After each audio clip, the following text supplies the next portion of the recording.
for a ride on a slow bus to Chinatown. Where in the world is the sexiest voice in all of sports media, Nick Friedell?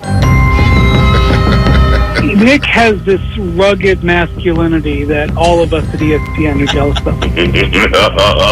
I don't know about friend of the program because I think you're lumping me in with being a friend of Friedell, and I don't want to be associated with all that. Thanks, you, Nick, and your voice is very deep and sexy. I have. What you gonna do, brother? Yeah, When Mac Jones is coming for you? How would you describe the level of hope that everyone else spoke with yesterday in regards to what James Wiseman brought? What are they talking about regarding Wiseman and like the impact he can make this season? Yeah, just how much Obviously, you can't predict the future, and we'll see what happens this summer. But would you be willing to take less money? Bro, I'm not answering your questions no more. I'm sorry. Next question. It's the greatest intro in the history of intros. It might be the greatest intro in the history of sports radio. Nick Friedell, how can you not smile when you hear cousin Nick? Warrior fans know him as a hater, especially a Wiggins hater. But you know what? TikTok knows him as a legend. He's a legend on TikTok? Dude, he has like 50 million views on just the Kyrie questioning alone in the playoffs. Oh my gosh, cousin Nick's on TikTok. My niece recognized him on TikTok. She's like, that's your buddy, isn't it? That's cousin Nick. She goes, yeah, I can tell by the voice. So Nick, he's got his own issues with the Brooklyn Nets. That's going to be a fun ride for him. Cousin Nick, what's happening, man? Good morning. Long time no talk. Oh, guys, I miss you. I miss that you. Oubre one gets me every time. I remember during the post-game show when you asked that, and Willie goes, who was that? I was like, oh, that's Nick Friedell. He goes, hey, great question. Nick, real quick, I know you're a big Tampa Bay Bucks fan, and you guys got a gift on Sunday with the roughing the passer penalty. You coming out here for Bucks Niners? I'm trying as hard as I can to find a way, but with the way they got the net stuff right now, it's going to be tough to pull that off. I got a ticket for you. You know that. I know you do, buddy, but it's going to be a long ride to get from A to B. Yeah, you got the Brooklyn Nets situation. We'll get to them in just a second, but from afar. Yeah. Because you used to be on this beat with the Golden State Warriors. You know Steve Kerr very well. You know Draymond Green. You know this team, this organization. First of all, let's start with the actions on Wednesday where Draymond Green struck Jordan Poole in the face, and then we see the video. What was your reaction before the video? What was your reaction after the video? B, when I first heard the story, and I still got that echo, Sam. Like, well, that's Draymond, and this kind of stuff continues to happen, and it's something that the Warriors have to take care of. But when the video came out, as we all know, it just made it so much worse. And when you start thinking about all the different issues that they're going to have to deal with and have dealt with over the last few days, this is the type of thing, and I lived it that last year with the Kevin and Draymond episode at Staples, that just hovers over everything. It hovers over everything that the organization wants to do. So I believe Steve Kerr when he says the culture is strong enough to handle it. I think Steph is the best leader that there is in the game. But when that kind of stuff happens, it just hangs on everything a team does. And my concern, if you're a Warriors fan, isn't that they can't get through it, because I don't think, B, and you and I would stand there before a lot of those games that last year in Oakland, I think people never gave Kevin and Draymond enough credit for getting through it together on their own. Yeah. What pissed them off was that as the year went on, it never went away. Yeah. Everywhere they went, people were like, how's the temperature in the locker room? Right. And how are you guys doing? And so and then the Knicks thing too surfaced once they traded Kristaps Porzingis. Remember that? All of a sudden it was the New York Knicks noise that got to Kevin Durant. Right. There was always something, but that set the tenor. That episode at Staples set the tenor for everything else that seemed to follow. But as far as the video goes, it was just brutal.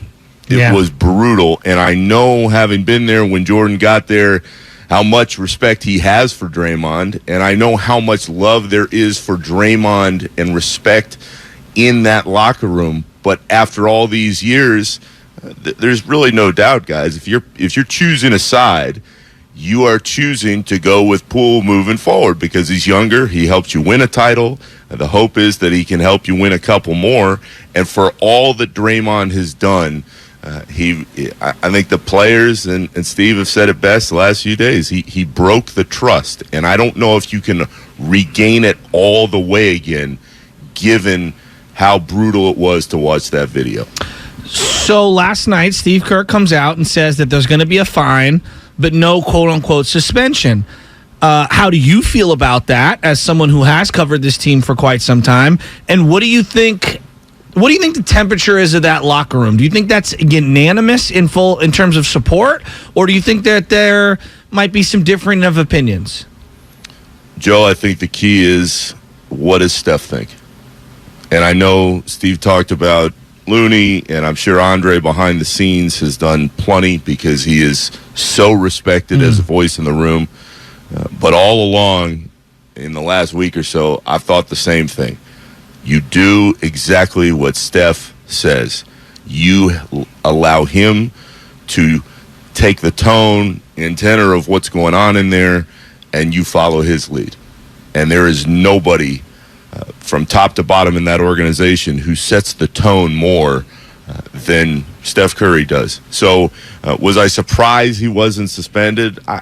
No, because I didn't expect that this early into the season. I mean, hell, we're still going through training camp basically as these preseason games roll up. But once the video came out, that changed the optics. And all three of us know that the Warriors care deeply about optics. Right. They care deeply about culture. And when you have optics that are this bad, people are wondering what else you should do. But in this case, you have Steph Curry.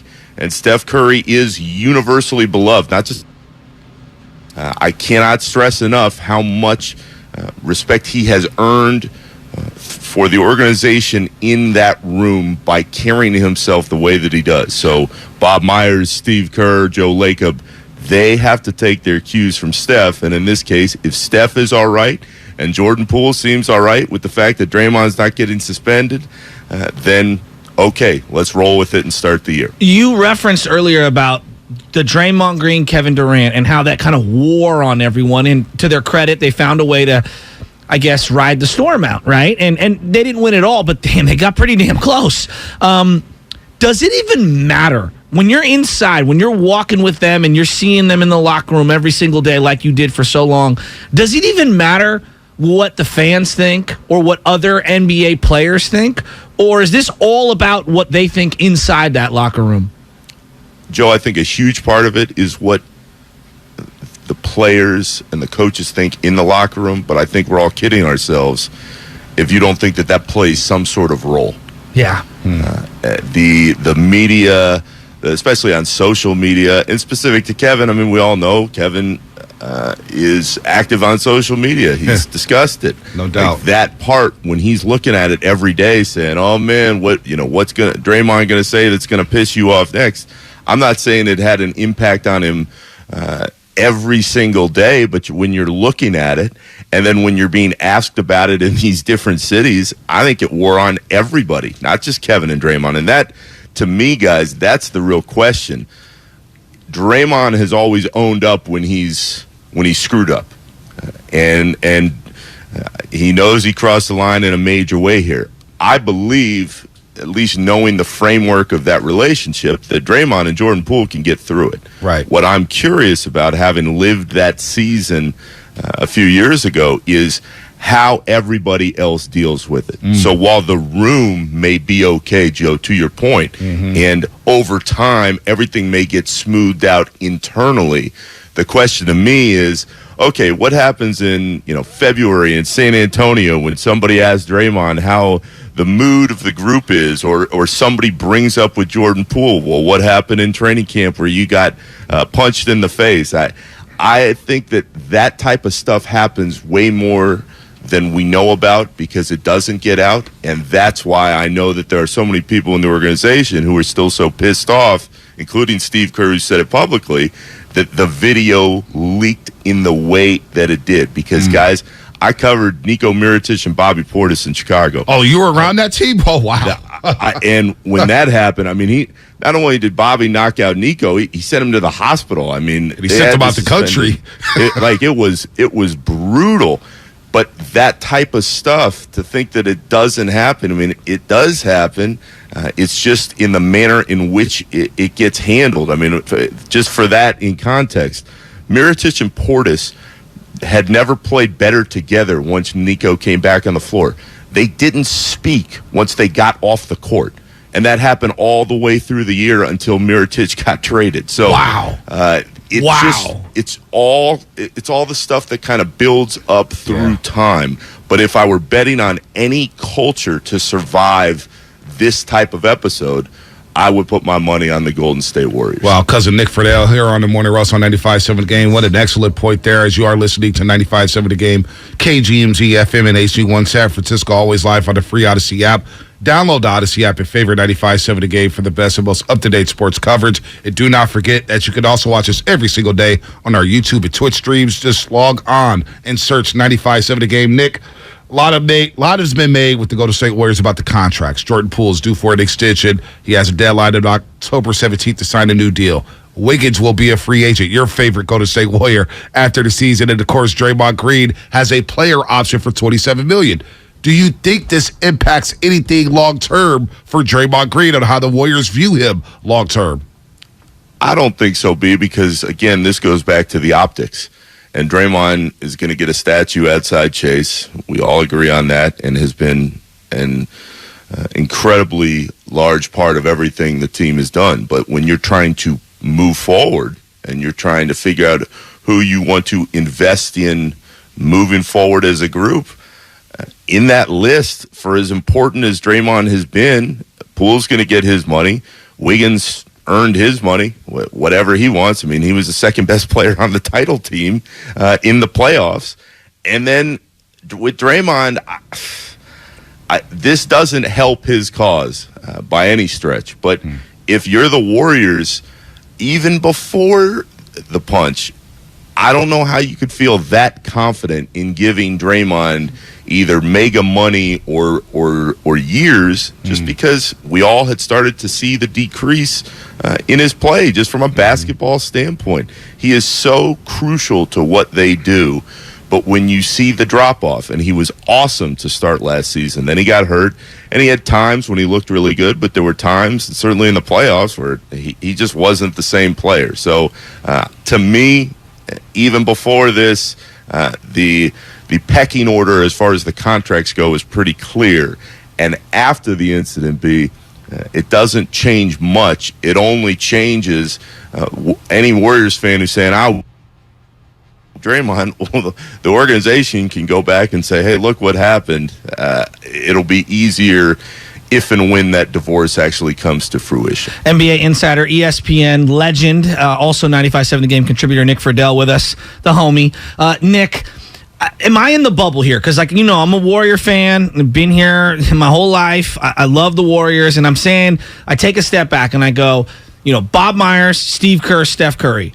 Man, they have earned the benefit of the right for me to believe them that they're going to be able to handle this situation the right way, or at least, take a wait-and-see approach, which is kind of what I'm going on right now. Let's see how this thing plays out. As someone who covers the league as a whole, been inside and on the outside of this Bay Area bubble, is that a fair perspective to have that, hey, Bob, Steve, Steph Curry, these guys have earned the benefit of the doubt that we should let this play out and not be outraged by the lack of a punishment? 100%. 100%. In all my years being around the league, guys, I have never seen a team that has a stronger culture than this group. The only thing I can compare it to, and I was younger when I started, so I didn't get to see them when they were at the peak of their powers, but it would be San Antonio. San Antonio with Popovich and Tim Duncan, you just knew what you were getting from that team on the floor, off the floor. There wasn't ever going to be noise or drama. It was all handled internally. It's why that whole Kawhi episode through the years was intriguing, because that's when you started to see the break from the Spurs way. Right. But Joe, to your point about Kerr and Myers, and Steph, it's crucial. When everybody is on the same page, that's when you win. I mean, that's when it happens.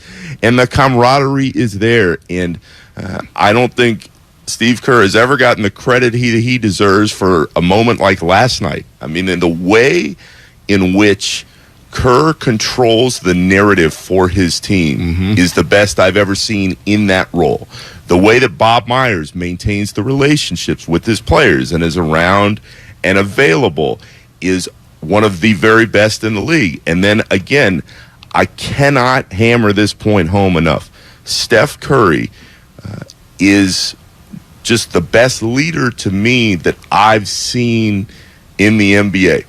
And he handles his business on the floor, and even more importantly, certainly in the context of this conversation, he handles things for that team off the floor, and he makes it so that everything is okay when the brightest lights are on. Steph Curry is a connector at a level that I haven't seen before in pro sports. And when you have him on your team, you should have that sigh of relief that things should be okay. But this absolutely crossed a different threshold, and it remains to be seen if everybody can make it work. But when you have that type of power structure up top, you should feel pretty good about it. That's a great point, Nick. Nick Friedell here on the Morning Roast. Before you leave us and get back to your duties here, the NBA landscape as a whole, if you had to put your bottom dollar on the team to win the championship, are you putting that on the Golden State Warriors? Because we saw the baby dubs yesterday. Wiseman looks better. Kuminga's figuring it out. Moody looks smooth. JaMychal Green and DiVincenzo. We know the Warriors love those veteran mid-level exceptions, and JaMychal Green looks like this year's version of Otto Porter Jr. Who's the teams that could threaten the Warriors from going back-to-back? Who can halt their journey to going back-to-back and winning their 5th championship in the last 9 years?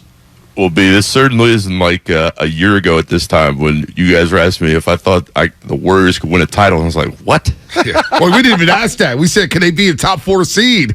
and I still was kind of like, everything would have to break right for that to happen.